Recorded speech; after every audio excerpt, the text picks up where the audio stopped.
Hold up.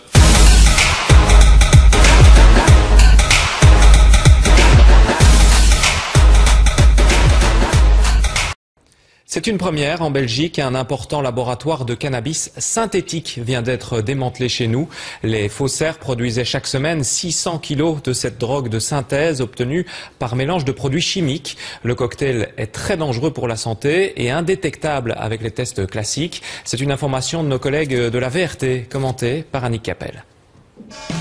Les emballages sont plutôt attrayants, mais ce qu'ils contiennent est loin d'être innocent. Du cannabis synthétique. Il y a peu, des enquêteurs ont démantelé un laboratoire dans un hangar en Belgique. Une bande organisée y produisait du cannabis synthétique à grande échelle. De synthetische cannabinoïden hebben structureel totaal geen verwantschap met de klassieke THC, dus de actieve substantie in de klassieke cannabis.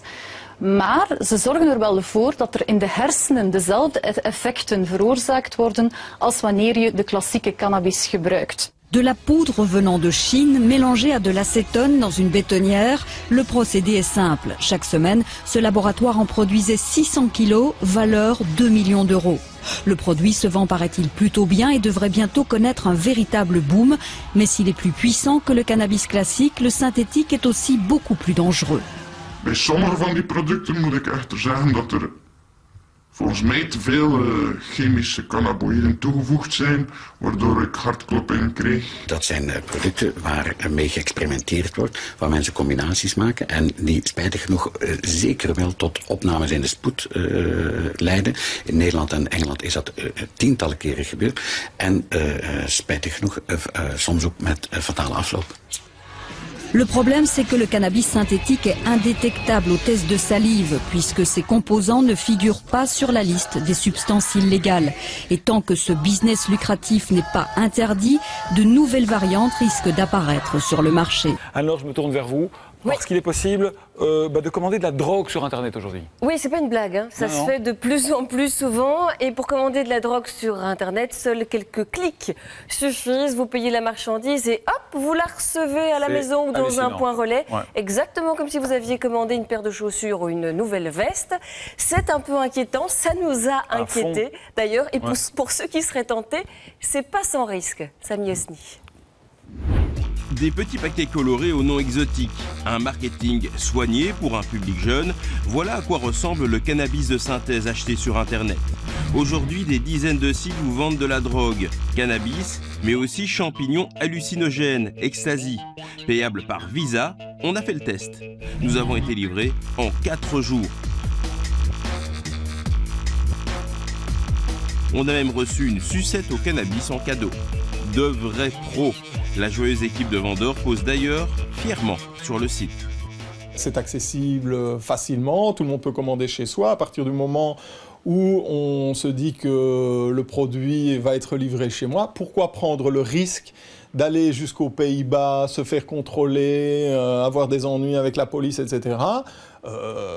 C'est beaucoup plus facile par Internet. En plus, bon, aux Pays-Bas, ils ont commencé à limiter l'accès pour les étrangers et tout ça.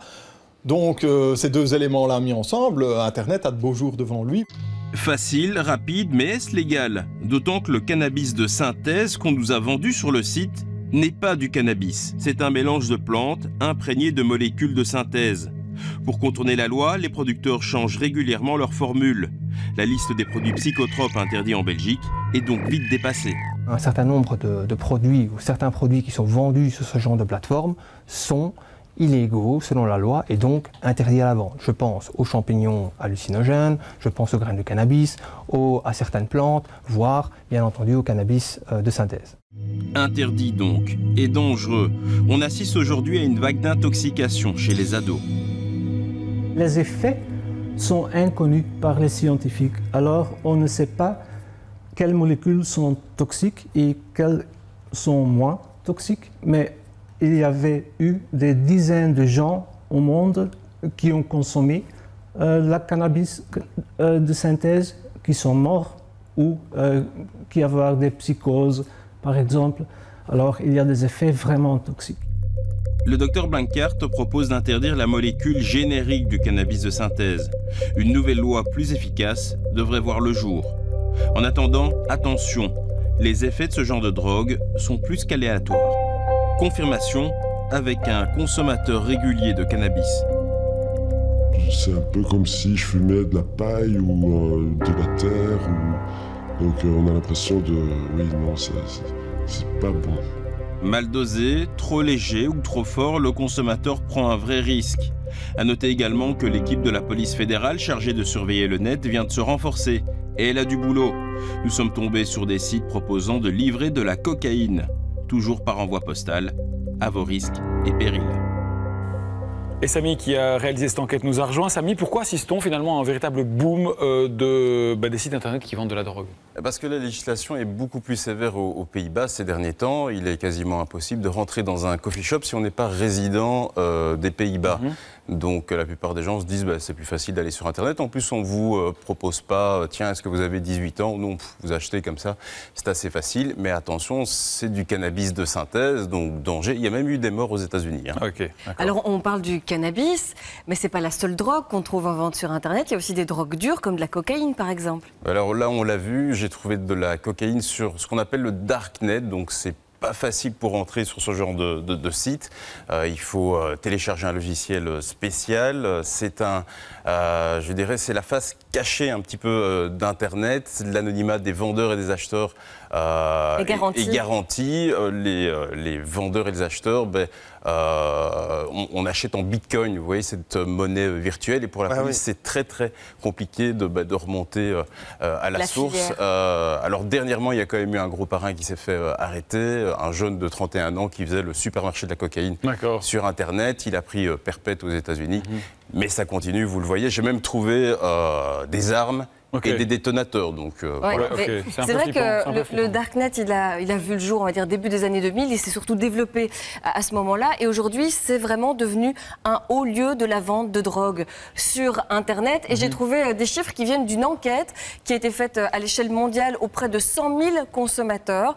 On s'est rendu compte que ces dernières années, voilà, la vente sur Internet avait explosé, puisque sur ces 100 000 consommateurs, 11 000 avaient acheté de la drogue en 2014 sur le Darknet et que pour 25% d'entre eux, c'était la première fois en 2014. Donc on voit vraiment une nette augmentation. Et qu'est-ce qu'on peut acheter sur le Darknet? Oui, on a carrément des statistiques aussi sur ce qu'on trouve en vente sur le Darknet.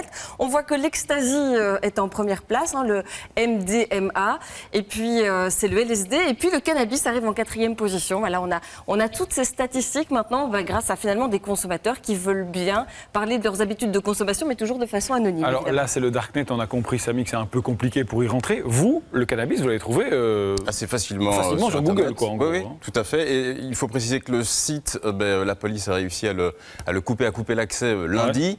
Mais aujourd'hui, j'ai reçu un mail des vendeurs qui me disaient on a juste changé d'adresse, ne vous inquiétez pas, on est passé de BE à EU. On revient. Et voilà, on revient. Donc c'est très compliqué. Vous en supprimez 2-3, il y en a 4-5 qui réapparaissent.